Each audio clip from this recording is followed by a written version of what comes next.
투박하지만 정직하다. 비평을 비평하는 남자 서영석. 그가 바라본 세상. 사설과 칼럼을 통해 오늘을 짚어본다. 서영석의 라디오 비평.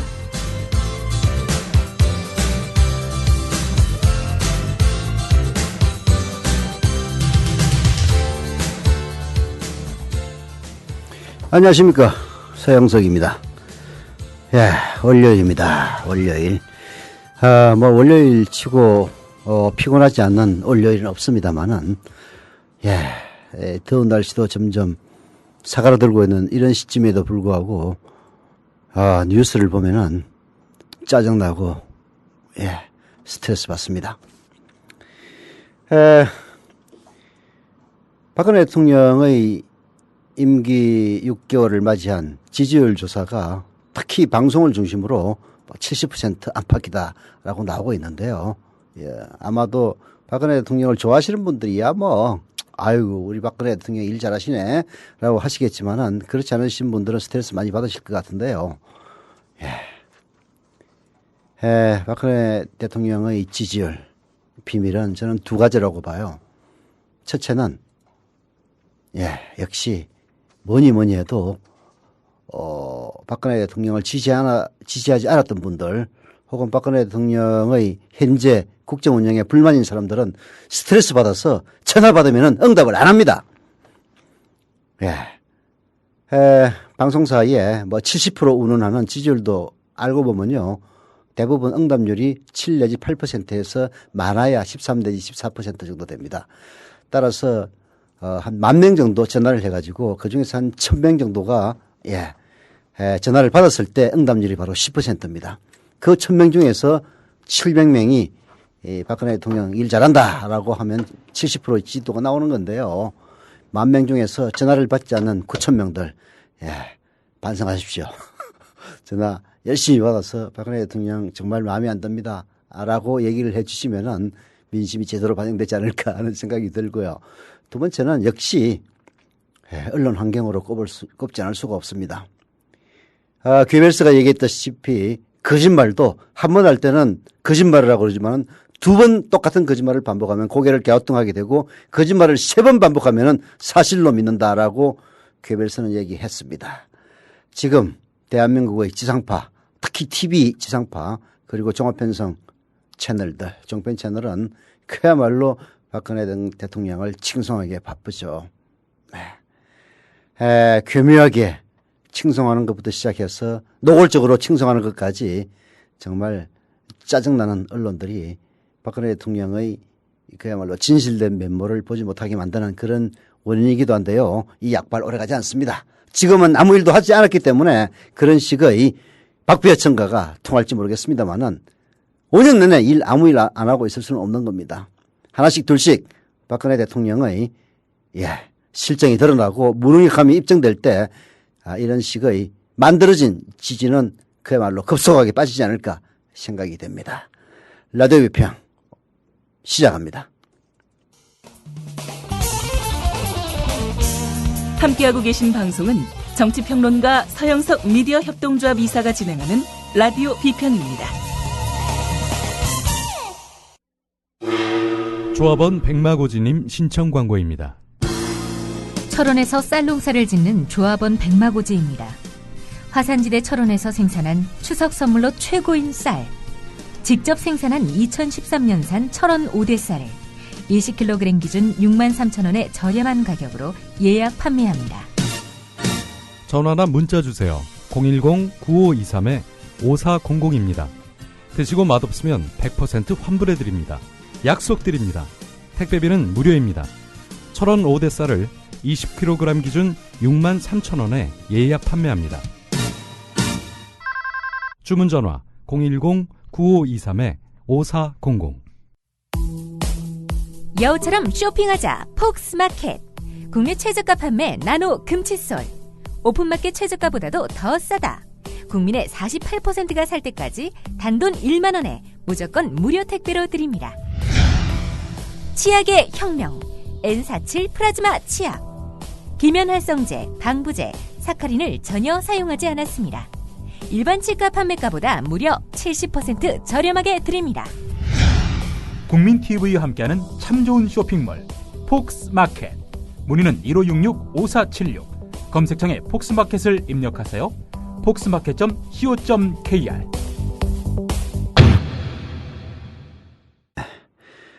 늘상 이 광고를 중간에 들으면서 생각나는 건데요. 협동조합, 언론이 좋은 점은 바로 이런 것 같아요. 사실 뭐 조합은 아직 19,000명도 안 됐습니다만은 또 어찌 보면은 19,000명이라는 숫자는 어마어마하게 많은 숫자이기도 하죠. 조합원들끼리 서로 잘 먹고 잘 살겠다는 이런 원대한 꿈과 희망이 이제 조합원 숫자를 거의 2만 명 가까이 다가오면서 어느 정도 실현되는 것 같습니다. 철원 오대쌀 광고하시는 분도 조합원이시고요. 폭스마켓 광고하시는 분도 역시 조합원입니다. 조합원들이 조합원들에게 물건 팔아먹으면서 사기치면요 오래 못 갑니다. 거꾸로 제대로 된 품질의 좋은 제품을 착한 가격으로 공급할 때 이 광고 효과는 다른 어떤 광고 효과보다 더 클 수밖에 없는 거죠. 여러분들도 조합원들이 광고하는 철원 오대쌀과 그리고 폭스마켓의 인터넷 쇼핑몰을 일단 이용해 보시고 좋은 제품과 착한 가격이라고 생각되시면은 많은 사람들에게 선전을 해주고 그리고 그렇지 않다면은 가차없이 추방해 주시기를 부탁을 드립니다. 오늘 처음 선정한 광고 아닌 기사는 아이엠 피터의 글입니다. 아이엠 피터는 저희 국민 TV 라디오에 타임라인 아침 프로에서도 한번 인터뷰한 적이 있는데요. 늘상 좋은 칼럼 기고하십니다. 자기 블로그에 하는 거죠. 에브리데이 소개해 주지는 못하지만은 가급적이면은 소개를 많이 해드리려고 노력을 하는데요. 오늘 박근혜 대통령의 취임 6개월을 맞이하여 그야말로 지상파에서는 박배천가를 부르기에 여념이 없는 이러한 시점에 용기 있는 글을 썼 아이엠 피터의 칼럼 사기친 대통령, 사기당한 국민 소개해 주지 않을 수가 없습니다. 자, 시작해 볼까요? 박근혜 대통령이 취임 6개월을 맞이했습니다. 보통 취임 6개월이면 어느 정도 그 정권의 성격과 방향을 알 수 있는 시기입니다. 그래서 취임 6개월을 분석하고 정리하는 것은 매우 중요합니다. 취임 6개월 동안 박근혜 대통령이 도대체 무엇을 했고 그녀가 지금 어떤 일을 벌이고 있으며 대통령이 되기 전에 했던 약속들을 잘 지키고 있는지 정리해봤습니다. 박근혜 대통령이 취임한 6개월 동안 많은 일이 벌어졌습니다. 그러나 그녀가 6개월간 했던 일들을 보면 과히 좋은 평가를 하기 어려운 일들이 계속 발생하고 있습니다. 그 첫 번째가 바로 나홀로 인사, 코드 인사죠. 박근혜 대통령은 취임 초부터 박근혜 정부를 움직일 인물 등용에 모조리 실패를 했습니다. 박근혜가 임명한 인물들이 하나같이 청문회와 여론검증을 통과하지 못했기 때문입니다. 어떤 정치적인 성향이나 이념 때문에 많은 인물들이 박근혜 정권의 요직에 임명되지 못한 게 아닙니다. 하나같이 투기, 탈세, 병역, 불법 등에 연루되어 있었기 때문입니다. 정말 쪽팔리고 창피한 일이죠. 그뿐 아닙니다. 계속 한번 읽어볼까요? 김학의 차관 같은 인물은 별장에서 성상납을 받았던 인물이고 윤창중 전 청와대 대변인은 박미중의 여성 인턴을 성추행한 혐의로 수사 중에 있습니다. 박근혜 대통령의 인사를 부르는 말이 있습니다. 나홀로 인사입니다. 그녀는 절대로 자신의 인사권을 남과 상의하지 않습니다. 오죽하면 황우여 새누리당 당대표조차 그녀의 인사 명단을 발표 하루 전에 받기 일쑤였습니다. 취임 6개월 동안 엉터리 인물만 잔뜩 자신의 주위에 모아놓은 그녀를 보면 그녀 곁에 정말 사람이 없다는 생각밖에 들지 않습니다. 이게 이제 인사를 하다 보면은 이런 사람 저런 사람 뽑을 수밖에 없고요. 그러다 보면은 어떨 때는 다소 부적절한 그런 부분이 섞여 있는 사람을 쓸 수도 있습니다. 그러나 전체적인 인사 방향이 옳다면은 그리고 그러한 부적절한 일들이 우리가 국민들이 감내할 만한 수준이라면은 얼마든지 용인할 수가 있는 거죠. 그러나 박근혜 대통령의 인선에서는요, 그야말로 하나같이 전부 문제로 점철된 인물들이었습니다. 그 중에서도 정말 결정적인 하자나 도저히 이런 사람을 장관이나 혹은 주연 요직에 임명할 수 없다라고 여론의 판정을 받은 사람들만 낙마했습니다. 그렇게 했음에도 불구하고 박근혜 정부의 초기 인사에서 낙마한 사람은 이명박 정부보다 훨씬 많았죠. 예. 그렇다고 해서 인사청문회 통과했거나 혹은 통과를 하지 못했더라도 대통령이 임명한 그런 장관들이나 이런 사람들 보면요. 그 사람들도 정상적인 심지어는 이명박 정부 하에서라도 그런 정도의 인물이라면은 낙마하지 않을 수 없는 그런 수준의 인물들만 잇따라 임명했던 겁니다. 새누리당과 같은 보수 집단이 내세우는 것이 경제이고 많은 유권자들이 집권 여당이나 보수 대통령이 집권하면 경제가 나아질 것으로 생각했습니다. 네. 이런 유권자의 착각을 교묘하게 선거에 이용한 새누리당 박근혜 후보는 경제 민주화를 외치며 청와대에 입성했지만 그녀의 취임 6개월간의 경제 지표를 보면 별로 나아진 것이 없습니다. 전월세 대란은 물론이고 경제 성장률 둔화, 물가 상승, 일자리 문제 등 산적해 있는 어려움은 많습니다. 여기에 돈이 없어 올해 4월 12조 원에 달하는 사상 최대의 세입 보전 추경을 했음에도 상반기 세금은 10조 원이나 덜 거쳤습니다. 올해 4분의 1분기 재정 적자만 무려 23.2조 원인 2013년 예산 전체 적자에 맞먹는 금액에 달하고 있지만 박근혜 정부의 기획재정부는 계속해서 저성장 흐름에서 벗어나 점차 회복하고 있다는 경제 낙관론만 줄기차게 외치고 있습니다. 네. 올해 1, 4분기 재정 적자만 해도 무려 23조 원이 넘습니다. 그럼에도 불구하고 경제가 회복되고 있다는 낙관론만 줄기차게 외치고 있는데요. 이거 보면은 우리 1997년, 97년이었죠? 96년이었나? 김영삼 정부 말기에 IMF 때를 연상하지 않을 수가 없습니다. IMF 체제로 들어가기 직전까지만 하더라도요. 김영삼 정부는 아무 경제에 문제 없다고. 그리고 언론들도 한결 일관되게 경제에 아무 문제 없다고 합창을 했습니다. 그런데 IMF 체제로 들어갔던 거예요. 근데 따지고 보면요. 김영삼 정부 체제의 언론과 박근혜 체제의 언론이 비슷합니다. 김영삼 정부 때는요. 이른바 이 언론계는 김영삼 장학생들이 장악하고 있었습니다. 김영삼 장학생이 뭡니까? 장학생이라는 게 별게 아니에요. 언론인들에게 밥 사주고 돈 주고 이렇게 해서 그야말로 자기를 위한 기사를 써주도록 키운 그런 언론인을 김영삼 장학생이라고 불렀던 겁니다. 그런 김영삼 장학생들이 언론계 각계각층에 편집국장, 논설위원 실장, 수석 논설위원 이런 데 포진해가지고 김영삼에게 유리한 그런 기사만 양산했던 거죠. 그러다가 결국은 1997년 IMF를 맞았던 겁니다. IMF에 대해서 정말 언론이라도 제대로 살아있어가지고요. 그때 당시 외신에서는 한국 경제가 위험하다는 신호를 무수하게 보냈어요. 그런 거 기사 일체 안 썼습니다. 그렇게 해서 경제 별거 없다. 외국에서 뭐 어렵다고 그러는데 순 거짓말이다. 괴담이다. 이런 식으로 합창을 하다가 결국은 IMF 체제로 들어갔던 거죠. 그때 당시 자발적인 권력에 굴종하고 권력에 맹종하는 언론의 태도를 보면요. 지금 2013년 박근혜 체제와 너무나도 닮아있다는 것을 깨닫게 됩니다. 세계 경제의 불안과 민간 부문의 경제가 회복되지 않고 있는 상황에서 꼬여만 가는 경제 문제를 박근혜 정부는 풀려는 노력조차 하지 않고 있습니다. 특히 앞으로 5년간의 경제를 위한 장기 대책을 마련해야 하지만 생각조차 하지 않고 있으며 이는 앞으로 대한민국이 더 살기 어려운 시절이 계속될 것이라는 우려를 낳고 있습니다. 박근혜 후보는 국민 대통합을 운운하며 과거를 묻고 이제 새롭게 나아가자고 외쳤습니다.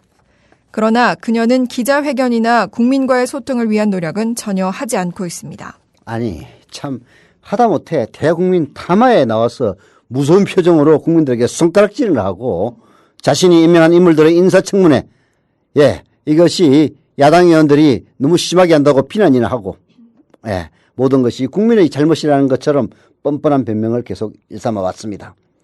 국정원 계획과 대선 개입을 외치는 대선 개입의 부당성을 외치는 국민들의 목소리는 절대로 귀를 기울이지 않고 있으며 오히려 범죄자 집단을 옹호하기에 바쁩니다.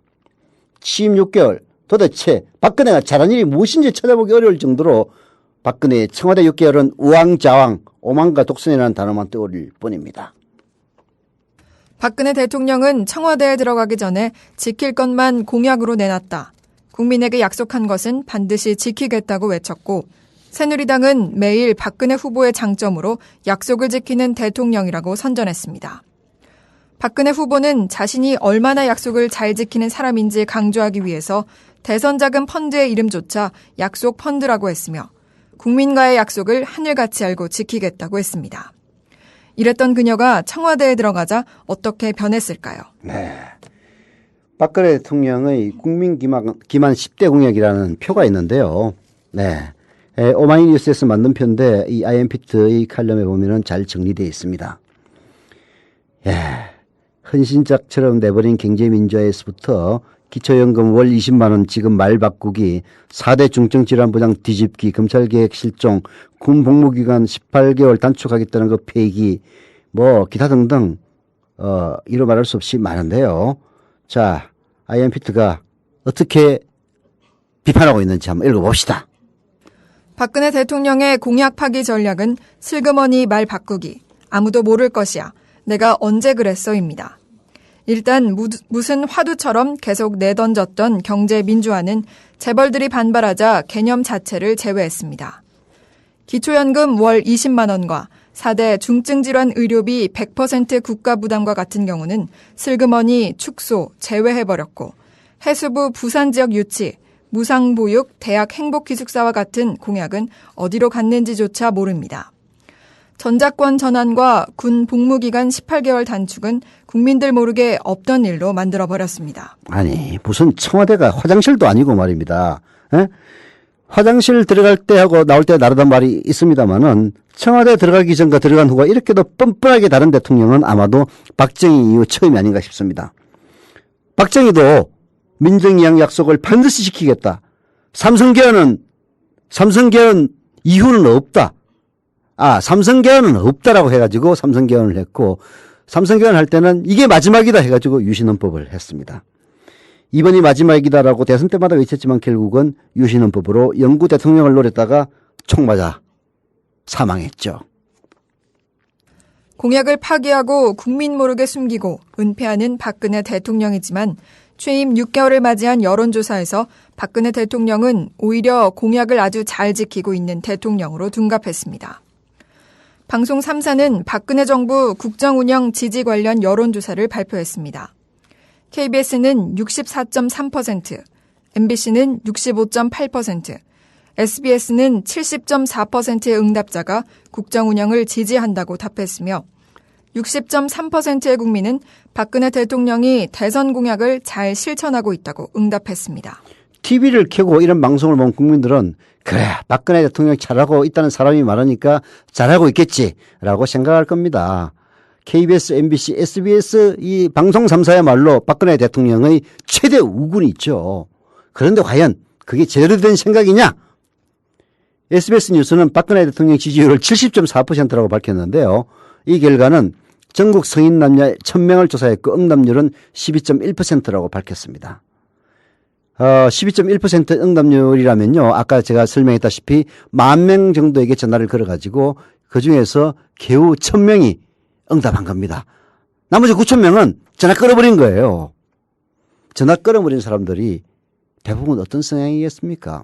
물론 시간이 없어서 전화 끊은 사람들도 많이 있을 겁니다. 그러나 대부분은 박근혜 정권에게 짜증을 내는 사람들이 다수를 점하고 있을 것이라는 것은 누가 봐도 그야말로 명확한 일이겠죠. 그런 사람들 다 빼고 겨우 응답한 사람 1000명을 대상으로 한 지지율 조사에서 70.4%가 잘하고 있다. 그것도 매우 잘하고 있다. 뭐 그냥 잘하고 있다. 이걸 합친 게 70.4%라는 얘기입니다. 응답률이 여론조사의 전부가 될 수는 없겠지만 그래도 이런 식의 응답률, 특히 아이고 박근혜 하면 그냥 전화도 받기 싫어 하는 그야말로 우리 국민의 48%의 의사가 전혀 반영되지 않는 이런 지지율로, 물론 뭐 박근혜 대통령 만족을 하든 말든 그거야 박근혜 대통령 스스로 알아서 할 일이겠지만은 이게 결국은 오래가지 못한다. 이런 점은 박근혜 정권의 주요한 인사들도 알아야 될 겁니다. 조선일보는 박근혜 대통령의 선택적 복지를 그게 쉽게 얘기해서 복지 공약 다 지키지 말고 예산되는 범위 내에서 선택적으로 복지하라. 이게 바로 선택적 복지입니다. 박 대통령의 선택적 복지를 야당 지지층의 50% 이상이 찬성한다고 했는데 응답률은 아예 밝히지도 않았다고 합니다. 물론 MBC나 KBS도 응답률은 밝히지 않았죠. 박근혜 후보는 대선 기간 많은 변신을 보여줬습니다. 오죽하면 박근혜 후보 국민 면접이라는 박근혜 쇼인지 선거 방송인지 모를 이상한 방송을 통해 예능인의 면모까지 보여줬습니다. 또한 과거사를 통한 대국민 통합을 약속하며 노무현 전 대통령 묘역과 전태일 동상을 방문했습니다. 박근혜 대통령이 대선 후보로 출마할 때 이렇게 얘기를 했습니다. 저에게 손해가 되더라도 한 번 드린 약속은 반드시 지켜왔습니다. 국민과의 약속을 지키는 일에는 정치 생명을 걸고 싸워왔습니다. 그리고 2012년 12월 16일 바로 그 문제의 12월 16일 문재인 당시 후보와의 대선 후보 3차 TV 토론에서 이렇게 얘기했습니다. 저는 국민과의 약속을 지켜왔습니다. 대통령으로서도 앞으로 5년 동안 실천으로 보여드리겠습니다. 해놓고 취임한 지 6개월 만에 박근혜 대통령의 중요한 공약일수록 다 내팽개치고 있다는 사실이 드러났습니다. 정말 가정스럽지 않습니까? 아예 사실 정치인입니다. 대통령은. 그래서 약속을 했지만은 현실적으로 지킬 수가 없어서 공약이 폐기되는 일은 생길 수가 있습니다. 그러나 박근혜 대통령처럼 약속을 지키는 정치인이란 그런 거짓말을 틈만 나면 해놓고 그리고 나서 대통령이 되고 나서 이렇게 180도로 표현해가지고 약속을 어기는 대통령. 그야말로 IMPT의 지적대로 박정희 이후 처음이 아닌가 하는 그런 생각입니다. 약속을 지키는 유권자가 되겠습니다. 선거 기간에 했던 약속을 지키지 않은 정치인을 단죄하여 다시는 거짓말을 하는 정치인이 권력을 잡지 못하도록 하겠습니다. 기나긴 싸움이라도 국민으로서의 정당한 권리와 보상을 위해 끝까지 싸우겠습니다. 약속을 지키는 유권자가 되겠습니다. 이것이야말로 약속을 지키는 정치인이 되겠다. 약속을 지키는 대통령이 되겠다라고 그야말로 공수표를 남발해 놓고 대통령이 되고 나서 헌신짝처럼 자신의 약속을 내팽개치는 박근혜 같은 정치인이 다시는 집권하지 않도록 우리 유권자들이 해야만 할 맹세이자 약속이 아닌가 하는 생각입니다. 노래 하나 듣고 계속하죠. 김현정의 멍 듣고 오겠습니다.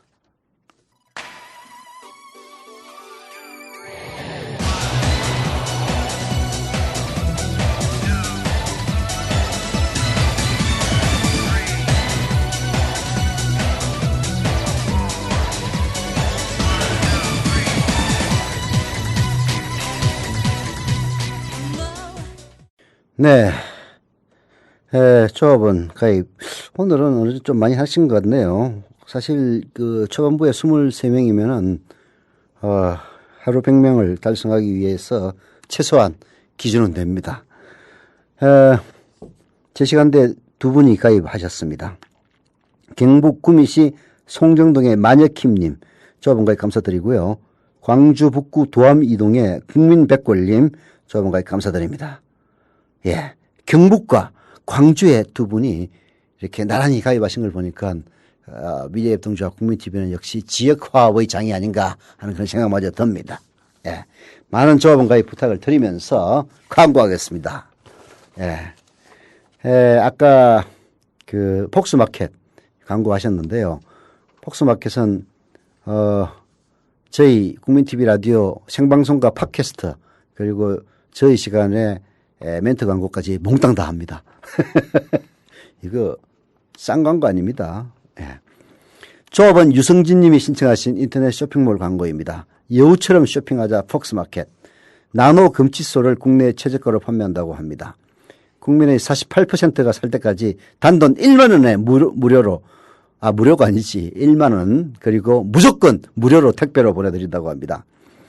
그리고 충치 예방, 치연염 예방, 치주질환 예방에 효능이 뛰어난 플라즈마 치약도 일반 치과 판매가보다도 70% 저렴하게 드린다고 합니다. 이거 저도 하나 얻어가지고 지금 써보고 있는데요. 아주 좋더라고요. 특히 나이 드신 분들한테 플라즈마 치약에다가 나노 금칫솔 이거 정말 좋을 것 같아요. 저도 이게 잇몸이 그렇게 세게 튼튼하지 못해가지고 일반 칫솔 쓰면 조금 아프다는 느낌이 들었는데요. 이 나노 금칫솔하고 플라즈마 치약을 쓰니까 전혀 통증도 없이 입안이 상쾌하고 아주 깨끗해져서 정말 좋더라고요. 전화번호는 1566-5476 주소창에 폭스마켓.co.kr로 검색하시면 된다고 합니다. 예, 또 하나 더 있습니다. 이 광고는 정화영 조합원 신청 광고인데요. 인터넷 먹거리 쇼핑몰 엄마마음입니다. 내 자식 먹거리 챙기는 엄마마음으로 준비를 했다고 하는데요. 개별 주문할 경우에 원하시는 곳까지 원하는 날짜에 배송해드리고요. 한 박스만 주문해도 무료 배송된다고 합니다. 단체 주문 시 원하는 근어물로 구성해서 특별 할인가로 구매 가능하고요. 단체 주문은 50박스 이상부터라고 합니다. 엄마마음 상품을 구매할 경우에 국민TV를 기부처로 선택하시면 구매 금액의 5%를 기부한다고 합니다. 엄마마음은 공정언론, 독립언론, 바른언론인 국민TV를 응원합니다. 검색창에 엄마마음을 치시면 되고요. 전화번호는 061-244-1750 전화번호 다시 한 번 더 말씀드립니다. 061-244-1750 포털 검색창에서 엄마마음 치시면 됩니다. 이게 주로 이 먹거리인데요. 엄마마음에서 물건을 구입하시면은 구매 금액의 5%를 국민TV에 구매한다고 하니까 예, 좋은 물건 싸게 사서 좋고 그리고 또 산 금액의 일부를 국민TV에 기부해서 좋고 그야말로 꼭 먹고 알먹기 아닌가 하는 생각입니다. 예. 사실 이런 식의 멘트 광고는요. 일반 방송에서는 못합니다. 그리고 우리는 방송통신심의회의 심의를 받지 않는 독립언론이기 때문에 가능한 건데요. 사실 조합원 광고 아니면은 절대 이런 식으로 하지 않습니다. 그리고 멘트 광고하는 것 중에서 상품 광고는요. 제가 거의 한 번씩 다 써봅니다. 그리고 팽판을 고려해서 하는 광고이니까 여러분들 안심하고 쓰셔도 되고요. 혹시라도 문제가 있으면 언제든지 말씀해 주세요. 바로 그냥 끊어버립니다. 자, 이 멘트 광고하는 게 효과는 있지만은 이게 나쁜 마음으로 광고하면 꼭 좋지만은 않습니다. 저희 국민TV는 조합원들끼리 잘 먹고 잘 살 수 있는 광고 앞으로도 많이 개발해서 여러분들에게 노골적으로 팸퍼적으로 전해드리겠습니다. 자, 먹는 얘기가 나왔는데요. 오늘 괴담통치라는 한겨레 칼럼 여러분들에게 꼭 소개해주고 싶습니다. 괴담통치. 과연 어떤 내용인지 한번 들어보시죠. 며칠 전 지방의 한 모임을 방문했다. 자리에 앉자마자 사람들이 일본 후쿠시마 원전에서 흘러나온 방사능 오염수 얘기를 꺼냈다. 한 어른은 총리가 어느 나라 사람인지 알 수 없다고 개탄했고 다른 이들은 화내는 것도 포기했다며 혀를 찼다. 정홍원 국무총리가 이달 초 일본 방사능 괴담 유포자를 처벌하라고 한 뒤 22일 다시 한번 괴담 차단을 지시했다는 뉴스를 듣고서다. 덥다고 공포 체험을 따로 할 필요가 있을까? 삶 자체가 오싹하다. 몇 년 전부터 우리는 매년 재난의 위협을 직간접적으로 경험해왔다. 2008년 광우병 소고기 수입 논란, 2009년 신종플루, 2010년 구제역, 2011년부터 지금까지 일본 원전 방사능 유출 사태 등 종류도 다양하다. 하지만 방사능 피폭 공포가 으뜸이다. 전염병은 변종을 남길지라도 피해가 해당 세대로 끝나지만 방사능 오염은 자손에게도 악영향을 끼친다. 박근혜 정부는 불량식품을 4대 악으로 규정한 바 있다. 식품이 방사능에 오염된다면 그야말로 최악의 불량식품이 될 것이다. 네. 이 방사능 공포는 정말 눈에 보이지 않기 때문에 더 위험한 겁니다. 방사능 피폭은 그야말로 방사능 계측기로 검출을 하지 않으면 알 수가 없어요. 먹는다고 해서 맛이 변하는 것도 아니고. 그런데 방사능 피폭된 농수산물을 먹으면요. 문제는 더 심각해집니다. 개인에게 끝나는 게 아니라 유전자 변형을 일으켜가지고 바로 자손에게 직간접적으로 영향을 주기 때문입니다. 그야말로 기형아를 낳을 수도 있고요. 그리고 자손들이 10년, 20년 후에 암 발병률이 정상인보다도 10배, 20배, 30배 더 높아질 수도 있는 겁니다. 그러니 더 무서운 거죠. 그야말로 백색의 공포입니다. 그런데 우리나라 체르노빌 원전이 사고가 났을 때도 바로 그 인접한 나라인 벨로루시가 가장 크게 당혹스러워하고 그리고 체르노빌 원전 사태를 제대로 처리하라고 목소리를 높였다고 하지 않습니까? 왜? 그 피해가 그 인접 국가에게 가장 크게 미치기 때문이죠. 후쿠시마 원전 바로 도쿄 북부에서 일어난 일입니다. 그게 어디에 가장 큰 영향을 미치겠습니까? 바로 한반도 남한이에요. 바로 남한입니다. 그래서 가장 목소리를 높여야 될 나라의 정부의 국무총리라고 하는 사람이 박근혜 대통령이 임명한 그 총리라는 사람이 이런 문제에 대해서 괴담이라고 자기 마음대로 규정을 하고 괴담을 유포하는 사람들을 처벌하라 이딴 망발을 늘어놓고 있습니다.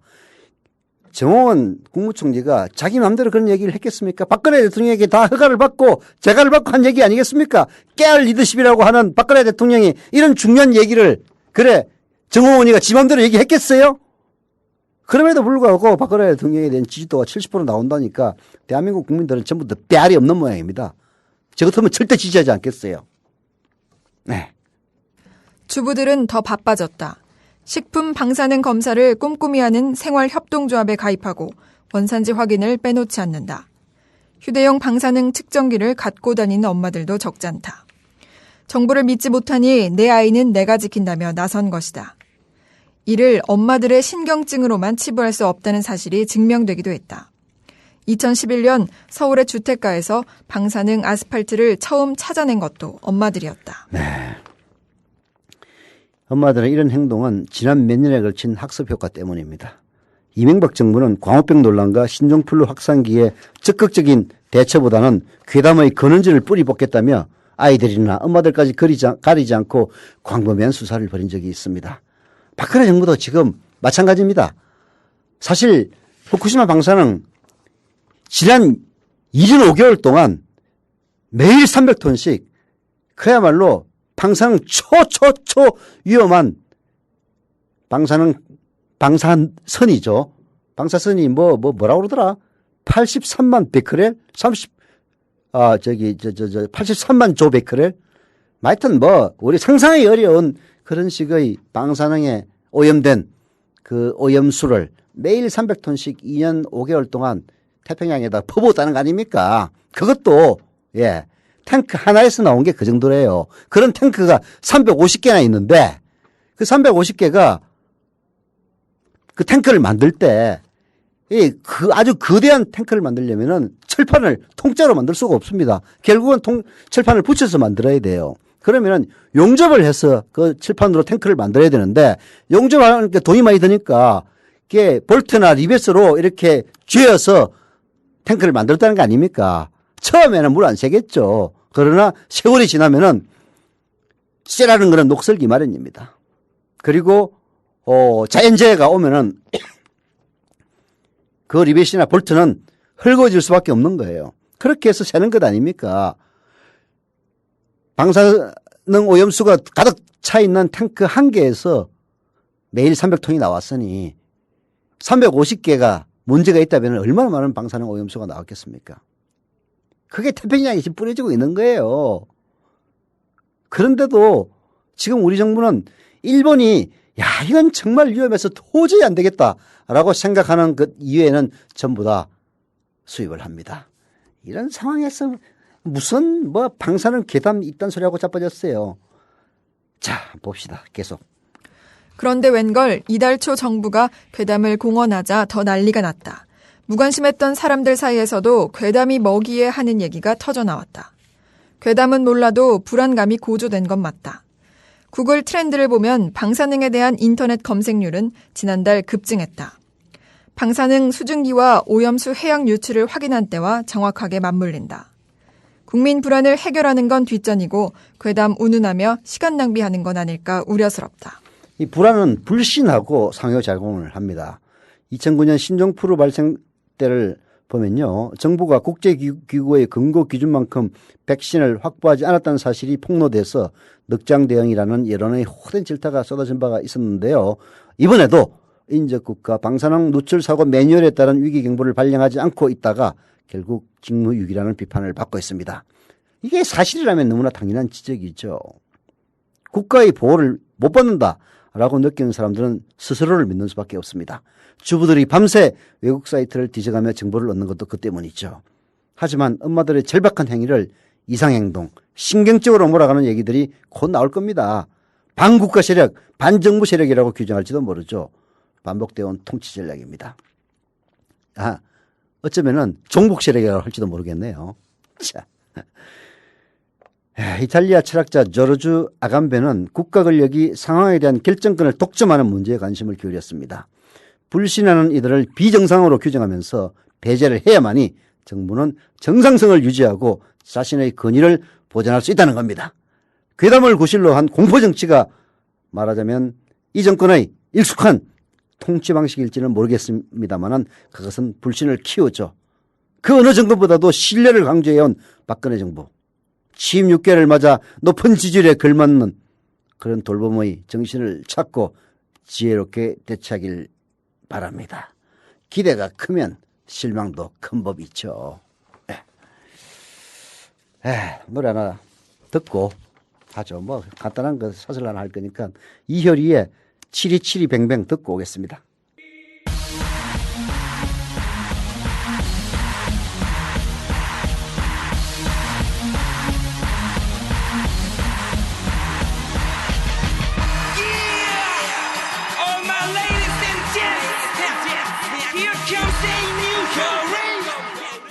네, 시간 관계상 노래를 다 듣지 못했습니다. 한 분 더 가입해 주셨네요. 충남 홍성군 홍성읍 남장리의 낙타타고님 조합원 가입 감사드립니다. 예, 뭐 끝나고 나서라도 많은 가입 부탁을 드리겠습니다.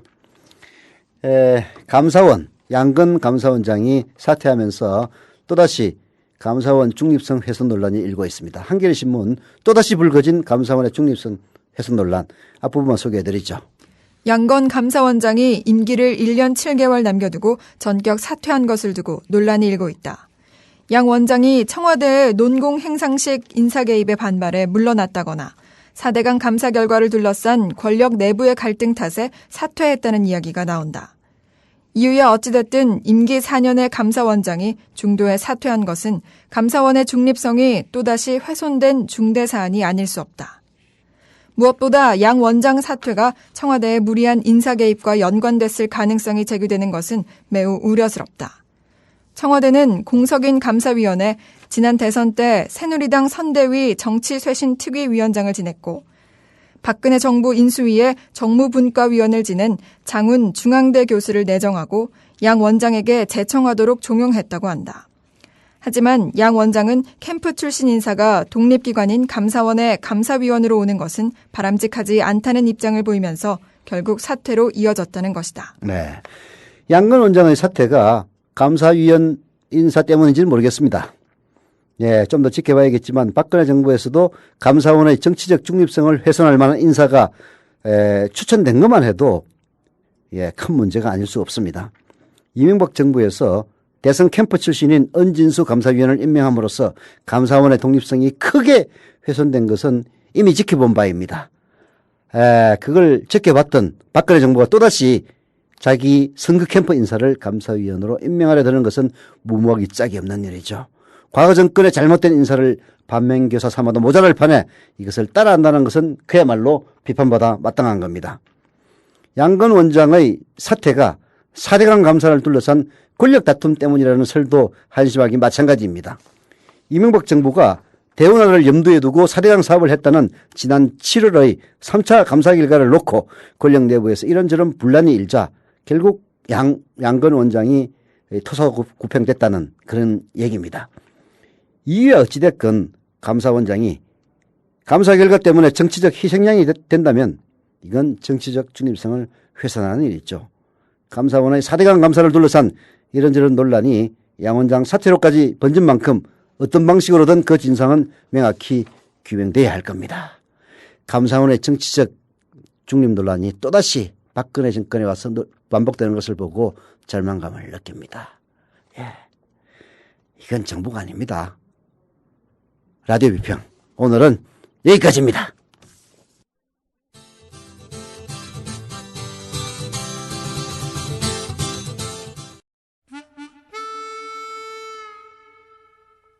이 광고는 이름을 밝히지 않은 어느 국민TV 조합원이 제공한 광고입니다. 안녕하십니까, 노무현입니다. 미디어 협동조합 국민TV 조합원 여러분, 여러분은 지금 대한민국의 역사를 만들어가고 있습니다. 진정한 공정 언론을 꽃피우기 위해 노력하고 계십니다. 대한민국의 많은 국민들이 바래왔던 일을 지금 여러분들이 하고 계십니다. 민주주의 최후의 보루, 깨어있는 시민들의 조직된 힘을 미디어 협동조합 조합원 여러분들이 지금 보여주고 계십니다. 현재 대한민국은 언론뿐만 아니라 민주주의 발전을 위해 기억되어야 할 것이 너무도 많습니다. 여러분들의 지금 노력이 대한민국이 진정한 민주주의를 이룩하는데 큰 발판이 될 것입니다. 미디어 협동조합 국민TV 조합원 여러분, 감사합니다. 신음소리, 통곡소리, 탄식소리. 이 광고는 경기도 군포에 거주하는 한 국민TV 조합원이 조합원 배가운동의 일환으로 의뢰한 광고입니다.